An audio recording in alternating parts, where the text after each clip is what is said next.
Müteal onun şən-i nüzulunda Peyğəmbərimizə nişan edir ki, bu surəni kim oxusa ömründə bir dəfə və yaxud ayda bir dəfə və yaxud ildə bir dəfə kim bu surəni oxusa dünyada zənginləşməmiş ölməz olur. Yəni, dünyada zəngin bir adam var. Yəni, söz budur ki, indi gedək surəni oxuya bəzi adamlar deyər ki, var-dövlət sahib olun. Zənginliyin içəndə çox sözlər var ki, Allah Teala orada elmi mənəvilər var, nitq var və qabiliyyət var, əxlaq var və hamısı bunlar özündən zənginlikdir. Allah onlardan birini o insana nəsib edir.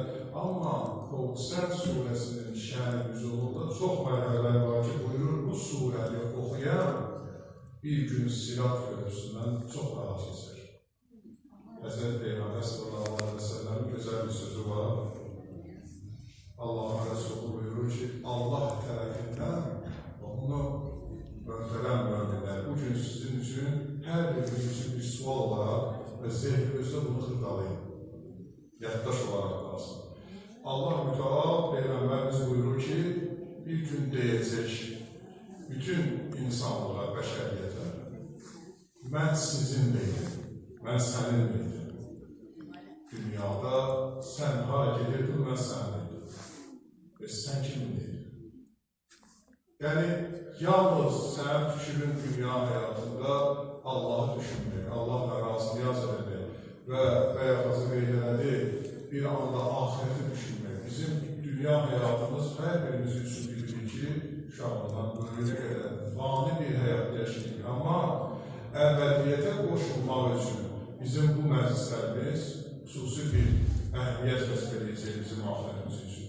Ki, bu məclislərdə biz əgər xanım Zəhrayı layiqincə dəyərləndirmişdir, xanım Zəhra sallallahu aleyhanın məclisini öz məclislərimizdən, yəni o məclislərki tədbirlər ki, keçidirik, öz məclisimizdən üstün eləməmişik, aşağı eləməmişik, üstün eləmişiksə, onun dəyəri böyük olacaq. İnsanlar var ki, öz ad günü daha böyük yerlərdə, daha böyük mərhələlərdə keçidirlər, amma düşünmürlər ki, bütünlüklə məclislərin gözəlliyi hər birimiz oradan aslıyıq ki, onlara verdiyimiz dəyərlərin bir nəzir mükafatını görürük. Biz namazlarda hər dəfə deyirik ki, ilahi, bizi Əhl-i Beyt xatirinə, Peyğəmbər xatirinə, xanım Zəhra xatirinə bağışla dinə. Allah da Qur'anda deyir ki, bağışlanmaq hər bir insan üçün var. Bir gözəl məsələ yadıma düşdü.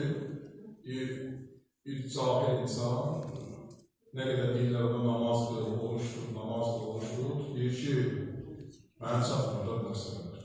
Mən cəhənnəm anlayışını belə bu cür nəzəriyyə düşündürəm ki, olmayacaq eləməsə. Allah Qur'anda belə deyib ki, özünüz yaxşı aparın. Yaxşı aparın ki, bir uşağa ata deyir ki, yaxşı aparın olsun nəticəsini sonra pis görəcəksən. Bu cürlə Qur'anda belə danışır. Və belə nəzəriyyələr də bugün var, düşünən insanlarımız, daha düşüncəli insanlar var. Bir günləri öz dostu ilə yol gedəndə gəlib, məscid mərhələsinə çatandığım mövzusu deyil, mən məscidə gedmirəm. Deyil, özgürlük, mən inanmıram, orada danışılan söhbətlər, əksəriyyəti, cəfəng söhbətlər deyirəm, mən bunlardan hamısından uzaq bir adamam. Bir xahiş edirəm, gedək, onda məscidin qapısında deyəm, sonra mən ibadətlərimi, sonra gedərik, yolumuza davam edək.